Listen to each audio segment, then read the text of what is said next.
السلام علیکم ورحمۃ اللہ وبرکاتہ۔ قصص النبیین میں آج ہم پڑھیں گے امام المالکی، بادشاہ کے سامنے۔ کانا فی المدینۃ مالک کبیر جدا، شہر میں ایک بہت بڑا بادشاہ رہتا تھا۔ وظالم جدا، جو نہایت ظالم تھا۔ وَكَانَ النَّاسُ يَسْجُدُونَ لِلْمَلِكِ، لوگ بادشاہ کو سجدہ کرتے تھے۔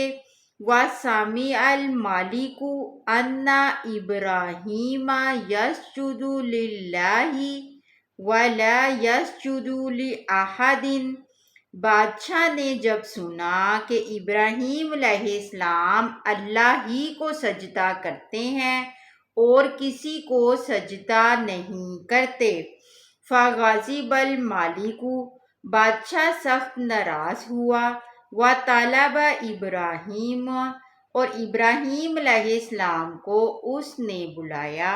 وَجَاءَ إِبْرَاهِيمُ، ابراہیم علیہ السلام تشریف لائے۔ وَكَانَ إِبْرَاهِيمُ لَا يَخَافُ أَحَدًا إِلَّا اللَّهَ، وہ اللہ تعالیٰ کے سوا کسی سے نہیں ڈرتے تھے۔ بادشاہ بولا، قال الملک، بادشاہ نے کہا، من ربک یا ابراہیم، تیرا رب کون ہے ابراہیم؟ قال ابراہیم، ابراہیم علیہ السلام نے فرمایا، ربی اللہ، میرا رب اللہ ہے۔ قال الملک، بادشاہ نے کہا، من اللہ یا ابراہیم، یہ اللہ کون ہے؟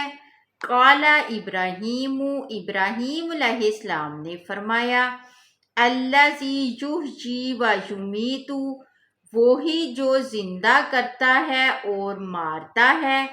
قال الملک، بادشاہ نے کہا، انا احیی و امیت، میں بھی زندہ کرتا ہوں اور مارتا ہوں۔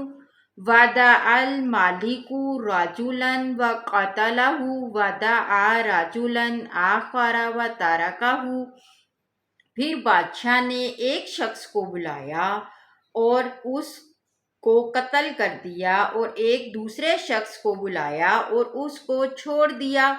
وقال انا احیی و امیت، اور کہنے لگا، دیکھو میں بھی زندہ کرتا ہوں اور مارتا ہوں۔ وترکت رجلا، میں نے ایک آدمی کو قتل کر دیا اور دوسرے کو چھوڑ دیا۔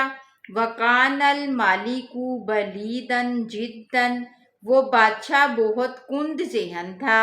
وَكَذَلِكَ كُلُّ مُشْرِكٍ، اور ہر مشرک ایسا ہی ہوتا ہے۔ وَأَرَادَ إِبْرَاهِيمُ، ابراہیم علیہ السلام نے چاہا، أَنَّ يَفْهَمَ الْمَلِكُ، کہ بادشاہ بات کو سمجھ جائے۔ وَيَفْهَمَ قَوْمُهُ، اور اس کی قوم بھی سمجھ جائے۔ فَقَالَ إِبْرَاهِيمُ لِلْمَلِكِ، سنو، ابراہیم نے بادشاہ کو مخاطب کر کے فرمایا، فَإِنَّ اللَّهَ يَأْتِي بِالشَّمْسِ مِنَ الْمَشْرِقِ، اللہ تعالیٰ تو سورج کو مشرق سے لاتا ہے۔ فَأْتِي بِهَا مِنَ الْمَغْرِبِ، تو اسے مغرب سے لے آ۔ فَتَحَيَّرَ الْمَلِكُ وَسَكَتَ، بادشاہ حیران ہو کر خاموش ہو گیا۔ وَخَجِلَ الْمَلِكُ وَمَا وَجَدَ جَوَابًا، اور شرمندہ ہو کر لاجواب ہو گیا۔